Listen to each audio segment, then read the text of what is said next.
Assalamualaikum warahmatullahi wabarakatuh. Halo sahabat Edu Channel. Semua bisa menjadi guru, semua bisa menjadi murid. Masih bersama dengan saya Faiza Shihab. Dalam video kali ini saya akan membahas mengenai mata kuliah Statistika Ekonomi Bisnis lanjutan bab 12 buku Anderson mengenai pengujian chi-square. Dan jika ada masukan ataupun tambahan mengenai informasi yang saya berikan, tulis di menu komen ya, karena di sini kita masih sama-sama saling belajar. Oke, mengenai topik pertama yang akan kita bahas kali ini, di bab 12 ini kita akan membandingkan berbagai macam proporsi. Bagaimana sih menerapkan goodness of fit atau uji kelayakan dan tes independensi ataupun tes independence. Bedanya apa di bab 12 ini? Untuk di bab sebelumnya, kalau kita membicarakan bab 9, itu adalah uji hipotesa mengenai satu populasi. Di bab 10 kita membahas bagaimana pengujian hipotesis untuk dua populasi. Nah, sekarang untuk chi-square di sini kita akan mencari tahu bagaimana perlakuan untuk 3 populasi atau lebih. Dan untuk 3 populasi atau lebih tadi kita akan menggunakan chi-square distribution. Kita akan menggunakan bantuan tabel chi-square. Apa sih bedanya tabel chi-square dengan tabel Z ataupun T yang sudah kita pelajari sebelumnya? Nanti akan saya jelaskan lebih lanjut di slide berikutnya. Oke, untuk part yang pertama dulu, kita akan membahas mengenai goodness of fit atau uji kelayakan.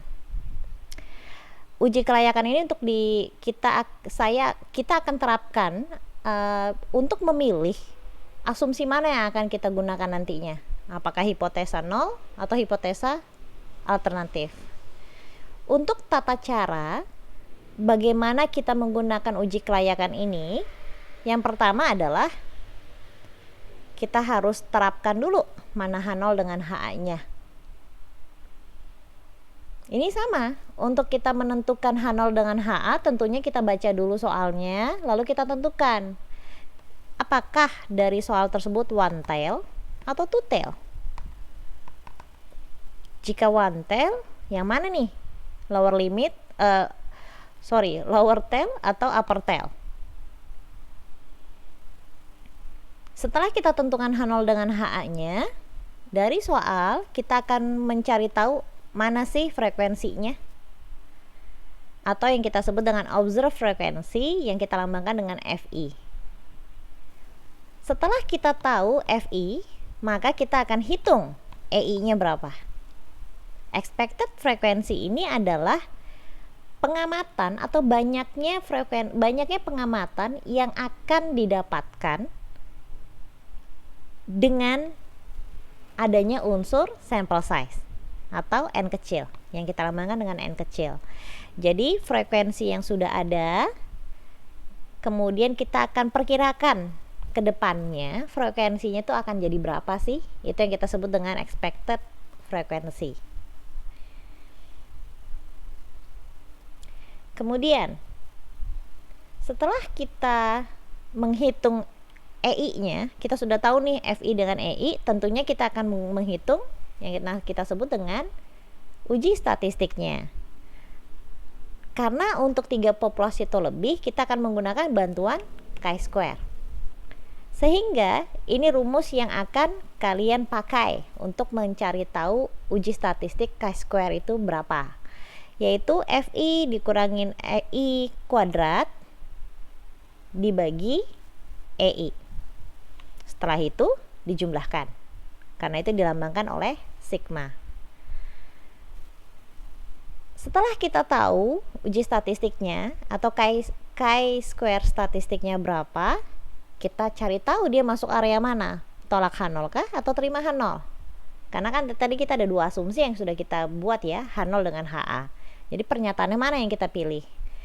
Untuk itu kita akan ada 2 pendekatan. Pendekatan yang pertama adalah p-value, Ketentuan untuk p-value kita tolak H0 jika nilai probabilitas atau p-value lebih kecil dari alfa.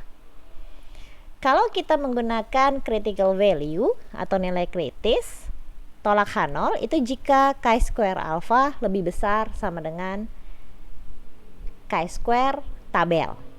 Jadi ini sama konsepnya, chi-square tabel itu menjadi titik acuan. Baru setelah itu kita ketemu angka chi-square statistiknya, kita akan tentukan dia masuk di area mana nih, sebelah kiri kah atau sebelah kanan, tergantung dari angkanya si chi-square statistik. Apa bedanya tabel chi-square dengan tabel Z ataupun T? Perbedaannya adalah untuk area penolakan itu hanya ada satu di sisi kanan. Karena itu pada saat kita menerapkan konsep pendekatan nilai kritis, alfanya tidak dipengaruhi oleh jenis hipotesa, apakah dia one tail ataupun two tail. Begitu pula p-value-nya nggak perlu kamu kalikan 2, ataupun kapan dikalikan 1. Untuk di critical value, alfanya perlu nggak sih dibagi 2 kalau kita menggunakan hipotesa two tail?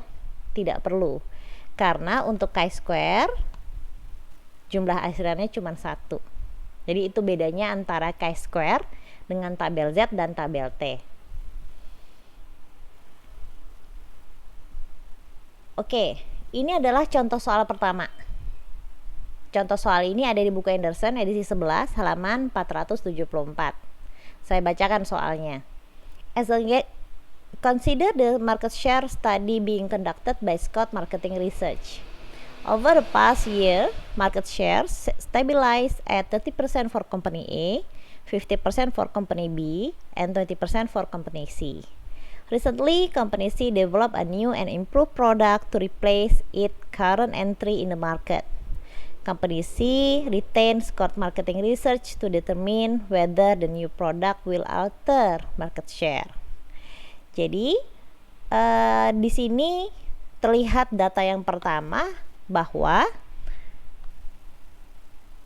di masa lampau market share untuk perusahaan A itu ada 30%, market share untuk company B ada 50%, dan market share untuk company C untuk perusahaan C ada 20%.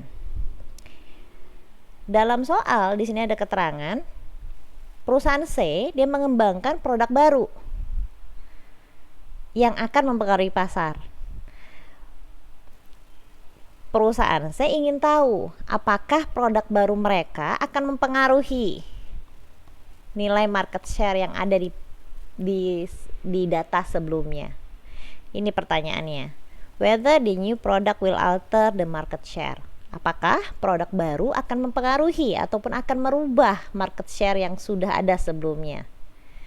Jadi dari sini kita lihat lagi nih, dari pertanyaan kita akan kembangkan H0 dengan HA-nya. Pertanyaan saya, one tail atau two tail menurut kalian? Berdasarkan dari soal ini. Coba difikirkan sejenak, di pause videonya, kemudian nanti kita lihat jawabannya seperti apa. Jawabannya adalah two tail.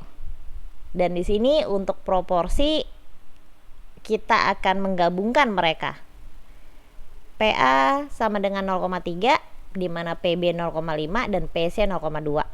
Jadi kalau angkanya itu adalah sama dengan 0,3, artinya adanya produk baru tidak mempengaruhi market share yang sudah ada.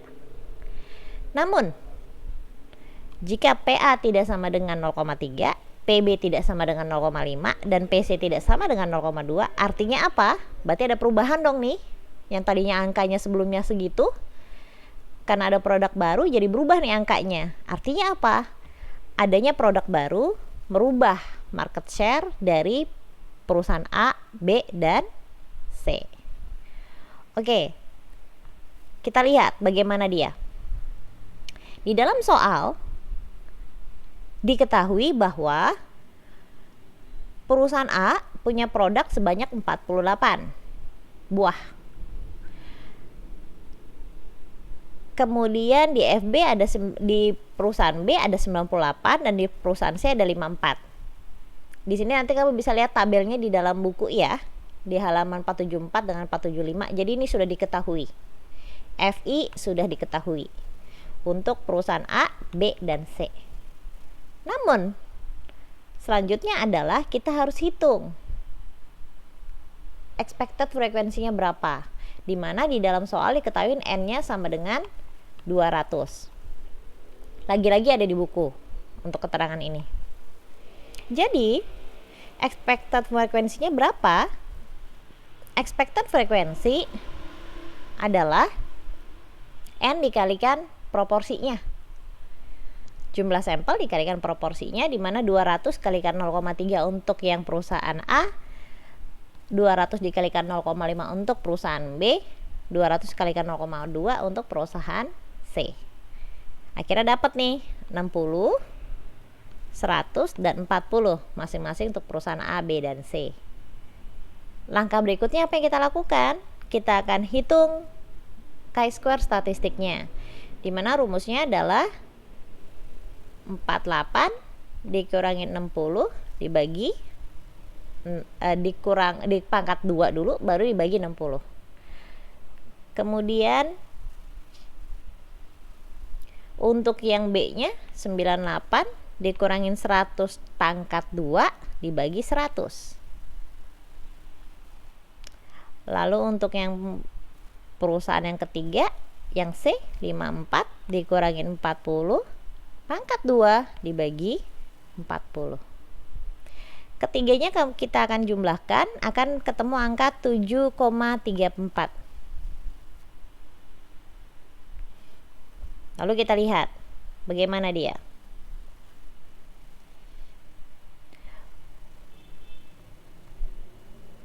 Untuk chi-square kita harus lihat dulu batasnya atau titik acuannya dulu, dimana kita akan mencari yang namanya chi-square tabel, chi-square alpha.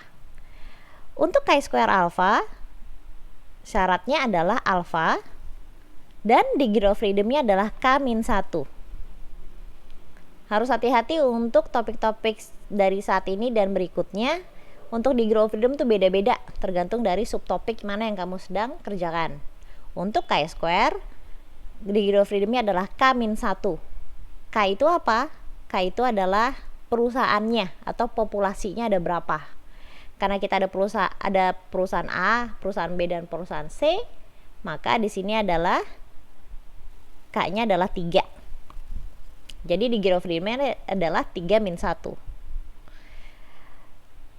Jadi kita akan mencari titik alpha 0,005 dengan degree of freedom-nya adalah 2. Ini adalah tabel chi-square. Untuk tabel chi-square, di sini ada tulisannya di bagian atas. Chi-square distribution. Untuk tabel di sini sudah saya berikan di link Google Drive kelas. Bagi yang lain yang bukan mahasiswa saya secara langsung, saya akan berikan linknya untuk kalian download sendiri di ResearchGate. Oke, untuk chi-square di sini kamu lihat di bagian atas ini adalah upper tail, ini maksudnya adalah bagian alfanya. Kemudian degree of freedom di sini adalah di bagian kiri. Tadi sudah diketahui degree of freedom kita adalah 3-1 yaitu adalah 2. Kemudian alfa kita adalah 0,05. Hati-hati ya, alfanya tidak dibagi 2 ya, walaupun dia adalah two tail. Karena untuk konsepnya chi-square ekornya cuma 1. Sehingga angka chi-square alfanya kita ketahuin berapa? 5,991. Jadi di sini ketemu angka 5,991 yang menjadi titik acuan kita nih. Tadi uji statistik untuk chi-square sudah ketahuan ya, angkanya 7,34. Sama dengan konsep sebelumnya. 7,34 itu karena titik acuan adalah 5,9, tentunya 7,34 ada di sebelah kanan dong. Karena dia ada di sebelah kanan, maka dia masuk area tolak H0. Sehingga kesimpulannya apa kalau tolak H0? Kesimpulannya adalah Adanya produk baru tidak akan merubah market share dari produk A, B, dan C. Itu adalah cara yang pertama. Ini adalah cara critical value-nya. Bagaimana kalau kita menggunakan cara p-value? Konsep p-value, cara mencari p-value untuk chi-square itu sama dengan distribusi T atau uji T. Jadi caranya adalah dari uji statistik yang sudah kita ketahui di 7,34 tadi, kita lihat dengan degree of freedom-nya 2, kira-kira dia berada di antara alfa yang mana. Jadi kalau kita lihat ini di sini tadi 7,34 ya. 7,34. Yang ini masih kekecilan nih. Terus 5,9. Kemudian di sini ada 737. Oh, berarti 734 berada di antara angka yang ini. Artinya apa? Alfa p-value-nya ada di mana berarti? P-value berada di antara 0,25 dengan 0,05. Inilah p-value-nya. P-value 0,025 sampai dengan 0,05. Kita bandingkan dengan alfa. 0,025 dibandingin alfa lebih kecil. 0,05 dibandingin alfa sama lebih kecil juga. Artinya tandanya adalah lebih kecil sama dengan. Sehingga kesimpulannya apa? Sama nggak dengan critical value? Harusnya sama. Jadi sama-sama menolak H0. Kesimpulannya juga sama. Bagaimana dengan contoh soal yang kedua? Untuk contoh soal yang kedua di sini lebih menarik. Kita baca soalnya sama-sama. Sebuah perusahaan gas dapat menentukan pola pembayaran berdasarkan pengalaman-pengalaman sebelumnya pada akhir musim dingin, di mana 80% pelanggan membayar tagihannya, 10% menunda sampai 1 bulan, 6% nunda atau nunggak 2 bulan, dan 4% nunggaknya lebih dari 2 bulan. Pada akhir musim dingin tahun ini, perusahaan ini ngecek 300 pelanggannya secara random. Dan ternyata 287 membayar langsung tagihannya, 49 pelanggan menunda 1 bulan, 30 pelanggan menunda 2 bulan, dan 34 menunda tagihan lebih dari 2 bulan. Apakah data tersebut masih mempunyai pola tertentu atau distribusi yang sama seperti tahun sebelumnya? Itu pertanyaannya. Sama nggak sih dengan pola yang sebelumnya? Polanya berapa yang ini nih? 80, 10, 6, dan 4%. Berarti kita harus pikirkan, dia one tail atau two tail? Pertanyaan selanjutnya, gunakan uji kecocokan atau chi-square goodness of fit test dengan taraf nyata 1%. Oke, jika kamu menemukan soal seperti ini, kamu harus tentukan dulu di soal itu yang mana FI, yang mana EI. Coba difikirkan sejenak, menurut kamu yang mana FI, yang mana TI, FI dan EI, yang mana nih? Karena di sini ada yang 80%, ada yang 80, ada yang 10, ada yang 6 dengan 4, dan ada yang data kedua nih, ada yang 287, 49, 30, 34. 287, 49, 30, dan 34. Jadi yang mana nih? Yang kuning atau yang biru nih? Yang mana FI, yang mana EI? Baik. Jawabannya adalah untuk 287 itu adalah observe frequency atau frekuensi yang diamati. Di mana angkanya adalah 287, 49, 30 dengan 34. Dan kita akan menghitung expected frekuensinya atau nilai yang diharapkan dengan data sebelumnya. Sebetulnya sama nggak? Di mana sama N kali proporsi. 300 kali 0,8 itu adalah 240. 300 dikali 0,1 adalah 30. 300 kali 0,06 adalah 18. Dan 300 dikali 0,4 adalah 12. Lagi-lagi kita hitung dengan rumus sigma FI min EI pangkat 2 dibagi EI. 287 dengan 240. Berarti 287 dikurangi 240 pangkat 2 dibagi 240. Kemudian 49 dengan 30. 49 dikurangi 30 kuadrat dibagi 30. Nanti ditambahkan yang selanjutnya. Di sini ada 30 dengan 18. 30 dikurangi 18 kuadrat dibagi 18. Dan yang terakhir ada 34 dengan 12. 34 dikurangi 12 pangkat 2 dibagi 12, hasilnya adalah 69,5708. Coba sendiri ya kalkulatornya ya, karena hitungan-hitungan yang di video sebelumnya juga sudah ada tutorialnya untuk menghitung ini seperti apa. Kalian coba-coba sendiri. Baik, lalu kesimpulannya apa nih? Kita masukkan dengan penentuan seperti ini. Untuk H0, pembayaran gas memiliki pola distribusi yang sama, di mana PA sama dengan 0,8, PB 0,1, PC 0,06, dan PD adalah 0,04. HA-nya apa? Pembayaran gas tidak memiliki pola distribusi yang sama. Alfanya di soal ketahui adalah 0,01. Degree of freedom-nya berapa? Di sini kita ada 4. Berarti K-1, 4-1 adalah 3. Kita sudah ketahuin tadi chi-square statistiknya adalah 69,5705. Kemudian kita lihat berapa sih chi-square-nya. Chi-square-nya tadi ada di degree of freedom 3 ya, dengan alfa 0,01. Jadi kita lihat di sini angkanya adalah 3, kemudian 0,01. 0,01 ya di sini. Kita lihat di sini angkanya. Ketemu chi-square alfa di angka 11,345. Sini adalah 11,345. Oh, angka 5-nya kelewat di sini. Sebetulnya adalah 11,34. Kemudian angkanya adalah chi-square statistiknya adalah 69,5708, sehingga dia masuk di area tolak H0. Kita lihat bagaimana kesimpulannya.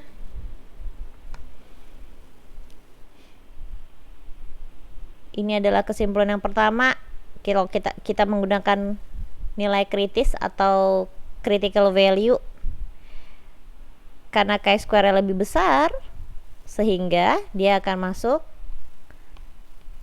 tolak H0.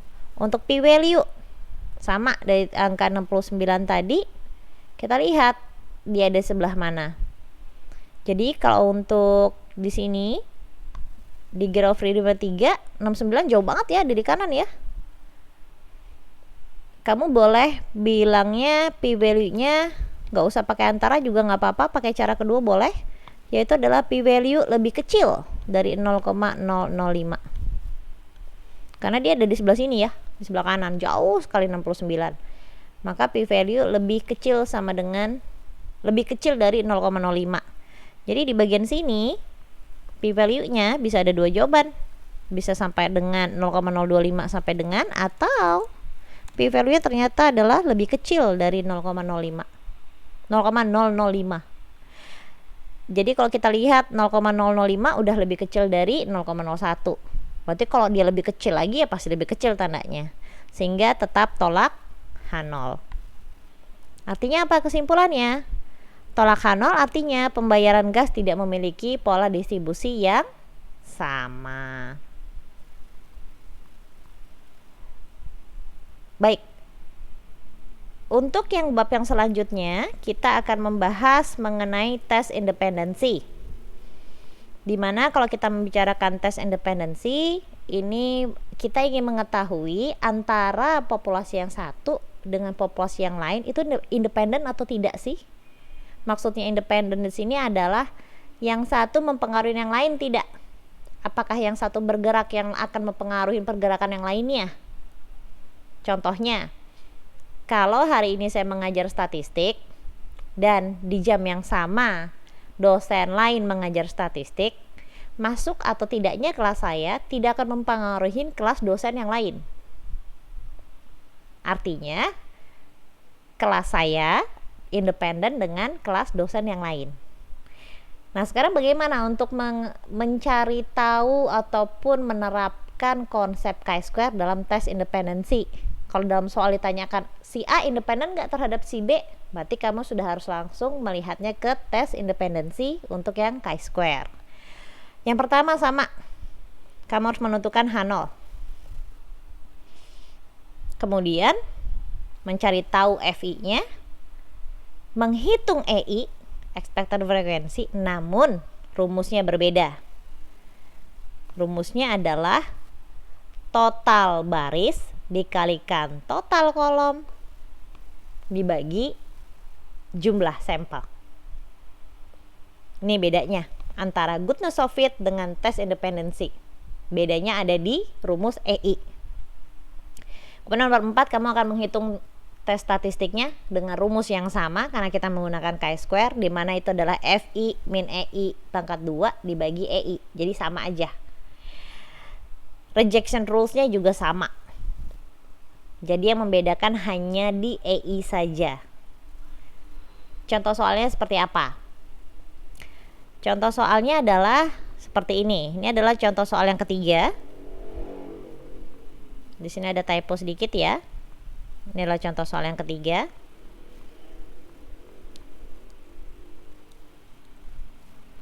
Oke, untuk contoh soal yang ketiga, kita lihat. Sebuah penelitian dilakukan untuk mengetahui hubungan antara metode pemesanan tiket pesawat terbang dengan jenis kelamin. Kita ingin tahu ada hubungan gak sih antara cewek cowok yang mesen tiket pesawat. Intinya gitu. Metode pemesanan tiket pesawat ada macam-macam. Dalam hal ini ada 3 macam. Bisa jadi mendatangin agent. Kamu datang ke travel agent tertentu, ke toko, ke kantornya. Kedua, kamu mesan online di website maskapai yang kamu ingin tentukan tersebut. Ataupun kamu mesan ke maskapainya. Mesan maskapai mungkin bisa ke kantor maskapainya. Di sini ada jenis kelamin terbagi 2, perempuan dengan lelaki. Di mana di sini ada datanya masing-masing. Yang saya warnain kuning, dan kalau kamu lihat yang saya warnain biru pertama, yang bagian bawah itu adalah jumlah dari jenis kelaminnya. Kemudian yang kolom di sini yang saya ambil warna lain aja ya. Yang saya warna hijau di sini, ini adalah untuk jumlah dari masing-masing metode pemesanan tiket. Yang mendatangin agent itu ada 120, online ada 130 dan seterusnya. Pertanyaannya, apakah ada hubungan antara metode pemesanan tiket pesawat dengan jenis kelamin? Gunakan alfa 5%. Untuk soal-soal seperti ini, kamu memang harus mentelaah dia masuk di bab yang mana yang ingin kita ketahuin. Karena data di sini adalah kuantitatif atau datanya adalah berupa angka, ini masih angka 50, 70, 200, 140, 90 dengan 50. Kuantitatif ya. Dan kalau kamu lihat di sini, metodenya itu ada 3. Untuk jenis kelamin ada 2. Berarti populasinya lebih dari 3, lebih dari atau sama dengan 3. Berarti sudah masuk ke konsep ke chi-square di sini. Jadi kamu harus hati-hati untuk menentukan yang mana. Untuk yang video nanti selanjutnya kita akan membahas non parametrik, di mana di situ adalah data-data kualitatif atau data non angka. Bagaimana cara menghitungnya? Data yang ada di hadapan kamu ini adalah data untuk FI. Ini semua adalah data FI atau observed frequency, atau banyaknya pengamatan yang dilakukan. Ingat tadi untuk menghitung FI, setelah FI kita akan menghitung EI. Rumusnya bagaimana tadi? Rumusnya adalah jumlah baris dikali jumlah kolom dibagi jumlah sampel. Kita lihat di sini. Untuk mentransformasi angka 50 di FI menjadi EI, itu caranya adalah, ini transformasinya ya, yang saya kotakkan merah. Caranya adalah FI di sini dia ada di baris yang mana dan ada di kolom yang mana. Lalu kamu ambil totalnya. Dalam hal ini 50 di sini kita lihat totalnya ada di 340 untuk yang kolom. Kemudian yang barisnya dia ada di 120. Sehingga rumusnya adalah 340 dikali 120. Ingat, kolom dikali baris. Ketuk-ketuk nggak masalah. Baris kali kolom, kolom kali baris sama aja. 340 dikali 120 dibagi jumlah sampel adalah yang warna kuning. Kita lihat lagi contoh yang berikutnya. Misalkan angka 90. 90 di sini ada di mana dia? Ada di baris, ada di kolom, jumlah kolom yang 340 dan jumlah baris yang 140. Kita kalikan saja. 340 dikali 120 dibagi jumlah sampel. Jumlah sampel tetap sama, ada di 600. Contoh lainnya lagi, misalkan kita mau menghitung FI yang 140. 140 dia ada di kolom yang berjumlah 260 dan dia ada di baris yang 340. Jadi angkanya yang transformasi EI-nya yang saya kotakan di sini, angka 147,3333 itu dapat dari mana? 260 dikali 340 dibagi jumlah sampel 600. Dan ini adalah tata cara perhitungan yang di bawah. Saya kasih hitungannya nih manual satu-satu supaya kamu bisa latihan hitungan untuk kalkulator. Coba sendiri ya untuk kalkulator ya, nggak mungkin ada angka minus. Dicoba, karena di sini kalau kamu ketemunya angka minus berarti kalkulator kamu ada yang salah. 50 dikurangi 68 pangkat 2 dibagi 68. Ada yang hitungannya pakai hasilnya adalah minus karena kamu nggak menggunakan kurung buka dan kurung tutupnya. Dicoba untuk latihannya. Hasilnya adalah chi-square statistik adalah 14,9492. Lalu bagaimana cara mengambil kesimpulannya? Tetap sama, kita akan menentukan H0HA, di mana H0 adalah variabel metode pemesanan independen dengan variabel independen. Variabel jenis kelamin. Jadi untuk H0HA untuk di tes independensi itu sudah default. Dia memang two-tail. Dan untuk HA itu adalah independen. Untuk H0 adalah independen. Untuk HA itu adalah tidak independen. Kalau antara variabel satu dengan yang lainnya itu adalah independen, artinya apa? Artinya tidak memiliki hubungan antara variabel 1 dengan variabel 2. Jadi ini untuk tes independensi sudah kayak gini defaultnya. Kemudian kalau dia tidak independen berarti ada hubungan. Gitu ya. Kemudian bagaimana untuk level of significance-nya? Alfanya kamu ambil tanpa dibagi 2. Kamu ambil apa yang ada di soal. Degree of freedom-nya ini berbeda juga. Hati-hati. Untuk tes independensi dia akan menggunakan degree of freedom sama dengan M dikurangin 1 dikali N dikurangin 1. M itu adalah yang baris. Jumlah baris itu ada berapa populasinya? N itu adalah jumlah kolom. Ada berapa populasinya? Kalau ketuker-tuker gimana Bu? Nggak masalah. M kamu menentukan yang kolom, ternyata berganti lagi jadi baris, nggak masalah juga. Yang penting kalau M itu adalah kamu sudah tentukan kolom, berarti N-nya adalah kebalikannya, yaitu adalah barisnya. Nanti setelah dikurangkan kamu kalikan. 2 dikali 1 hasilnya adalah 2. Dan tata caranya sama seperti yang saya jelaskan sebelumnya, di mana kamu bisa menggunakan critical value dan kamu bisa menggunakan p-value. Di sini kita bisa lihat hasilnya adalah tolak H0.